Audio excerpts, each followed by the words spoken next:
अभी mutual fund में investing रोक दें क्या? क्या होगा पता नहीं, ये उठेगा कि नहीं होगा। उधर युद्ध चल रहा है, रुकने का नाम नहीं है। हमारा कितना मार्केट और कहाँ गिरेगा। स्टॉक बढ़ रहा होता है, बढ़ रहा होता है, बढ़ रहा होता है, जैसे ही हम पैसा डालते हैं वो गिर जाता है। लेकिन म्यूचुअल फंड में पैसा डालते हैं तो म्यूचुअल फंड में ऐसा नहीं होता। अगर आप लंबे समय तक टिकना चाहते हैं, शेयर मार्केट से पैसा कमाना चाहते हैं through mutual fund, through stock investing, किसी भी तरीके से, तो आपको ये दोनों चीजों से बचना पड़ेगा। किसी का पैसा जब कम हो रहा हो तो डर का माहौल बनना लाजमी है, लेकिन किसी का पैसा जब बढ़ रहा हो तो लालच आना भी लाजमी है। लेकिन शेयर मार्केट आपको इन दोनों चीज़ों की इजाज़त नहीं देता। अगर आप लंबे समय तक टिकना चाहते हैं, शेयर मार्केट से पैसा कमाना चाहते हैं through mutual fund, through stock investing, किसी भी तरीके से, तो आपको ये दोनों चीज़ों से बचना पड़ेगा। क्योंकि एक चीज़ समझिएगा कि जब शेयर मार्केट गिरता है तो वापस उठता भी है, और शेयर मार्केट जब उठ रहा होता है तो गिरता भी है। अभी हमारे पास बहुत सारे ऐसे कमेंट्स, ईमेल आए, मार्केट गिर रहा है सर, एसआईपी छोड़ दें क्या? अभी म्यूचुअल फंड में इन्वेस्टिंग रोक दें क्या?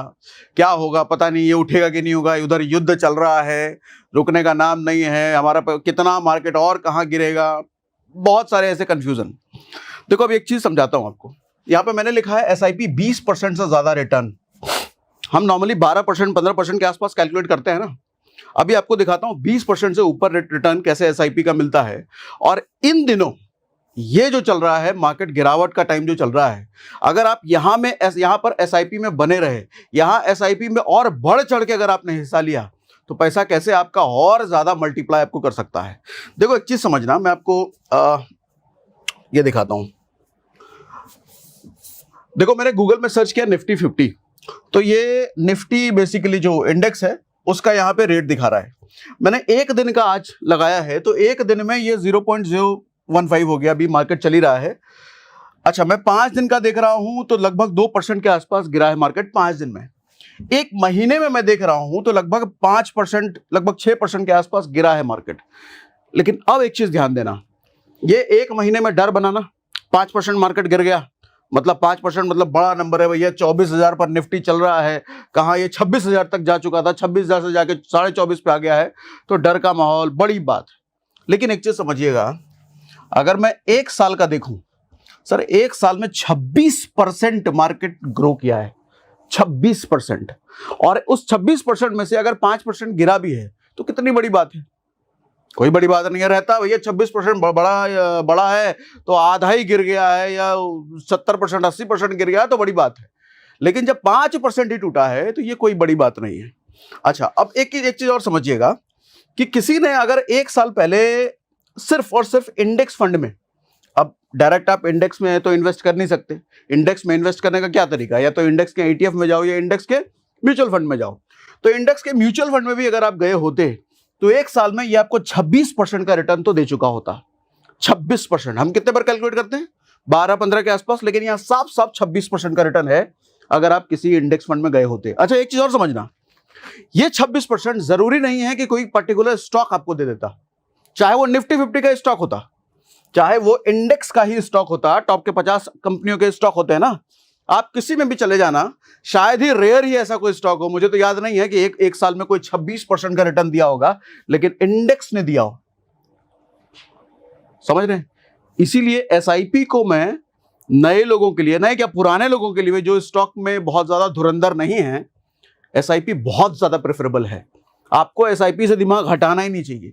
मुझे भी कुछ लोग मिले थे, हम लोग अमरीक सुखदेव चंडीगढ़ से वापस आ रहे थे, तो वहाँ के जो मैनेजर हैं वो आए थे, तो वो बता रहे थे कि हम जब स्टॉक में पैसा डालते हैं, स्टॉक बढ़ रहा होता है, बढ़ रहा होता है, बढ़ रहा होता है, जैसे ही हम पैसा डालते हैं वो गिर जाता है, हमारा पैसा नेगेटिव में चला जाता है। लेकिन म्यूचुअल फंड में पैसा डालते हैं तो म्यूचुअल फंड में ऐसा नहीं होता। आप एक चीज लाइव देख भी लेना, अगर आप 2-3 सालों से इन्वेस्टेड भी हो मिनिमम, आपका स्टॉक का पोर्टफोलियो हो सकता है रेड हो गया हो सकता है स्टॉक का पोर्टफोलियो आपका 2%, 3%, 5% नीचे आ गया हो, लेकिन म्यूचुअल फंड का पोर्टफोलियो नीचे नहीं आया होगा अगर आप 2-3 सालों से भी इन्वेस्टेड हो तो।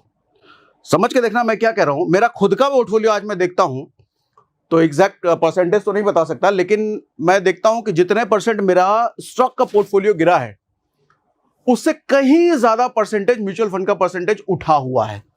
म्यूचुअल फंड का परसेंटेज गिरने का नाम नहीं ले रहा। स्टॉक का जरूर गिरा है। मैं आपको समझाना ये चाह रहा हूं कि sir SIP mutual fund averaging पर काम करता है। वो एवरेजिंग मतलब गिरते मार्केट में भी आपका पैसा जाता है, उठते मार्केट में भी जाता है, हल्का गिरा तो भी गया, हल्का उठा तो भी गया। तो ये एवरेजिंग ना आपके पैसे को बैलेंस करने का काम करता है, लेकिन स्टॉक में आप ऐसा नहीं करते। हाँ, कुछ लोग स्टॉक में भी एवरेजिंग करने की कोशिश करते हैं, वो बहुत श्योर हो तभी स्टॉक में एवरेजिंग करना, लेकिन स्टॉक में एवरेजिंग करना ठीक नहीं है। हाँ, मैं एक बात मैं कह रहा हूं कि अगर आपकी पकड़ स्टॉक पर बहुत है, किसी स्टॉक पर बहुत ज्यादा श्योर हो ये तो बढ़ेगा ही बढ़ेगा भविष्य में, तो एवरेजिंग करो। एवरेजिंग का मतलब स्टॉक गिरा पैसा डाला, और गिरा और पैसा डाला, और गिरा और पैसा डाला, इसको एवरेजिंग कहते हैं। लेकिन स्टॉक में ये रिकमेंडेड नहीं है अगर आप नए हो तो। एसआईपी में बिल्कुल कर सकते हो, म्यूचुअल फंड में बिल्कुल कर सकते हो, क्योंकि म्यूचुअल फंड में कोई एक कंपनी नहीं है ना, उधर तो गुच्छा है कंपनियों का, और गुच्छा कौन संभाल रहा है? वो एक्सपर्ट बैठे हैं, उनके पर खुद अलग प्रेशर है कि अगर ये म्यूचुअल फंड ने हमारा परफॉर्म करके नहीं दिया तो उनकी नौकरी जाएगी, उनका कंपनी का नाम खराब होगा। तो इस प्रेशर में लगातार दिमाग लगाते रहते हैं कि म्यूचुअल फंड उनका परफॉर्म करना चाहिए, नहीं करेगा तो उनका नाम खराब होगा, और बदले में उसी बात का तो एक्सपेंस रेशियो भी लेते हैं आपसे वो।